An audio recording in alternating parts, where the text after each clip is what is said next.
want to give you a little bit of a leadership insight with some SWAT story time.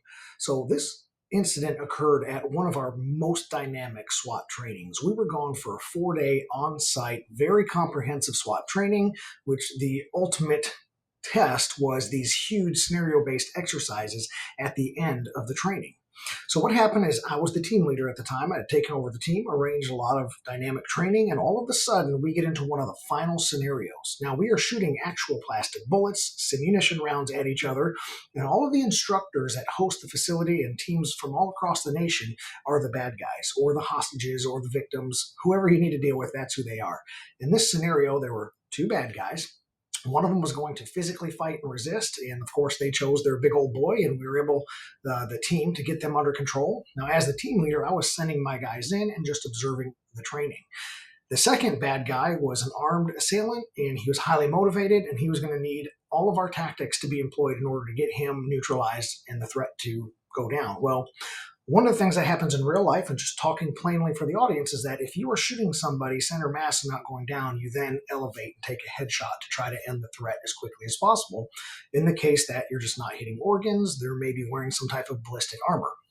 So the training ensues. Our guys are using their tactics, and they are putting rounds on target. But the instructor, because they're fake bullets, continues to push the scenario. I'm one of the safety officers watching with another safety officer saying, hey, if your guy doesn't give up, my guys are going to make that headshot. Hey, as a friendly courtesy in training, you don't shoot plastic bullets in each other's faces. We're in eye protection, but we don't have big old face shields or anything like that. This guy's about to get hit in the face with a plastic bullet. Okay, that's going to leave a mark. So I keep telling them, hey, you better call your guy. Hey, you better tell him to lay down. Hey, he's been hit. They're gonna take the shot. They're gonna take the shot. And lo and behold, our guys followed training and took the shot. Well, guess what happened? Inside of a high testosterone, high adrenaline, intense environment where people are make pretend fighting for their lives, tempers flared, and the instructor got extremely upset and actually charged after my guy that took the shot. Well, everybody kind of dropped their weapons, got in a little push and shove match. We walked in there like referees in a hockey game and separated the fight and had everybody take a breath. I took my entire team into one room and pushed them aside. The instructors were a little ticked off because, hey, you just punked our dude in the face. Multiple instructors, multiple observers. And here's the big part of the story I want everyone to catch on is that in this event, my guy did nothing wrong. But this is also one of my rookies. So he was very hesitant, saying, oh man, I screwed up. I just put the whole team in a negative light by taking the shot that technically I should have taken, but it's against training rules. Oh man. And I looked at him dead in the eye before I went behind that closed door to go talk to the instructor and said, listen, you did nothing wrong. You don't need to be upset with yourself. You did exactly as you were training, and I would expect nothing less of you. You guys chill. Nobody say a word. I'm going to handle it. I walked through that door, and I had to deal with some serious hot tempers, and we were able to have conversations, de-escalate each other, and explain the scenario from both perspectives, what happened and what we wanted to learn and grow out of the scenario. 5-10 minutes later, everyone had taken a breath. We'd come to an understanding. Everybody's shaking hands, hugging it out, and then we realized that this is a training evolution that can be added in for the instructors. As the young guys, you can just say, hey, you never in any circumstances, even though it is part of your training, make the headshot with plastic bullets. And everybody ended up resolving the incident.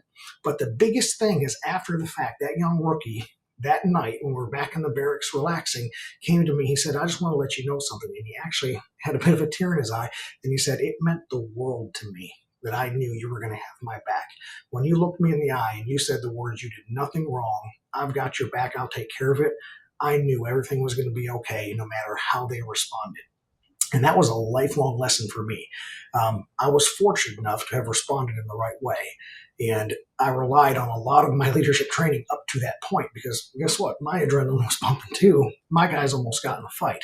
But if you truly designate to each one of your people on your team and in your care that you have their best interest for them and you will have their back in that crisis, you will have a loyal team of followers beyond what you are ready to experience. So I want to encourage everyone that you're not going to be taking headshots, you're not going to be fighting high adrenaline scenario instructors, but when your crisis hits, you can look your people in the eye and let them know, I've got your back, regardless of the outcome on the other side of the door.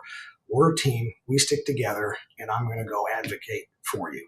Take that lesson. Hope you guys enjoyed the SWAT story time, because there will be a lot more like it.